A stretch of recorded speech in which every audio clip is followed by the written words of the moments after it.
না করা ভাবা। কোরআন শুধু তেলাওয়াতের কিতাব না, এ কোরআন নিয়ে গবেষণা দরকার, ভাবা দরকার। আফালা ইয়াতাদাব্বারুনাল কুরআনা আম আলা কুলুবিন আকফালুহা। আল্লাহ তাআলা বলছে, তোমরা কি কোরআন নিয়ে ভাববা না, গবেষণা করবা না, নাকি তোমাদের অন্তরে তালা মেরে দেওয়া হয়েছে? নবীজি বসলেন ধ্যান করার জন্য, গারে হেরাতে তিনি ধ্যানে মগ্ন।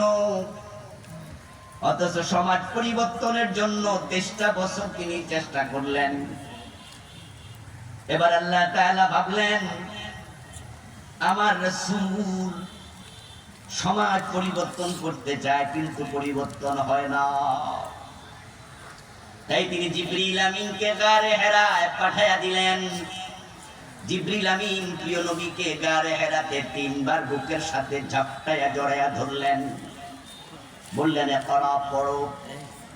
আমার রাসূল জবাব দেন, মা আনা বিকারি, আমি তো পড়তে পারি না, আমি পাঠক নই।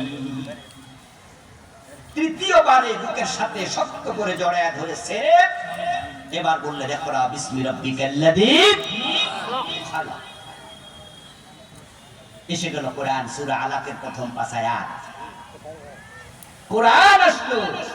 আমার রাসূল এখন থেকে নবী, দাবি করছেন আমি নবী, আমি রাসূল। মা খাদিজা নবীজিকে বলেছে, আপনাকে গারে হেরাতে কে জড়ায়া ধরল 3 বার? আপনি বলছেন যে খাশিতু আলা নাফসি, আমি আমার জীবনের ব্যাপারে শঙ্কিত। আপনি বুঝছেন না যে কি হলো? ওয়ারাকা বিন নওফলের কাছে চলেন, আমার চাচাতো ভাই বড় আলেম, সে জানে তাওরাত এবং ইনজিল। ওয়ারাকা বিন নওফল নবীজি